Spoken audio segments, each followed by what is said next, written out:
बिस्मिल्लाहिर्रहमानिर्रहीम। जामिया फ़रीदिया और जामिया हफ्सा उसकी तमाम ब्रांचों से उनके असातिज़ा उस्तानियों से गुजारिश है कि आने वाला जो हफ्ता है उससे दाखिले शुरू हो जाएंगे। 29 अप्रैल बन रही है, 8 शव्वाल बन रही है, और असातिज़ा और उस्तानियों से गुजारिश है कि वो 2-3 दिन पहले पहुँचने की कोशिश करें। अल्हम्दुलिल्लाह हमारी तो कोशिश यही रहती है कि छुट्टी हम करते नहीं। ईद के दिन भी 8-10 बयान किए हैं, दूसरे दिन भी 8-10, आज भी ऐसे ही कोशिश जारी है सुबह से। तो आप कोशिश करें कि कम अज़ कम 2-3 दिन पहले आने की कोशिश करें। काफ़ी छुट्टियां हो गई हैं, तो तमाम उस्तानिया भी और तमाम असातिज़ा भी ब्रांचों में, शाखों में और जामिया फ़रीदिया और जामिया हफ्सा में सारे के सारे जल्दी पहुंचने की कोशिश करें।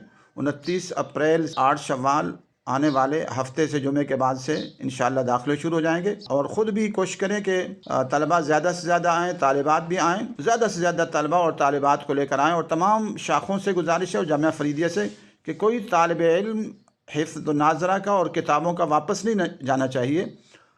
मरकज़ में नहीं तो शाखों में उनकी तरतीब ज़रूर बनाएँ। अल्लाह ताला हम सब का हामी और नासिर हो। अस्सलामु अलैकुम व रहमतुल्लाहि व बरकातहू।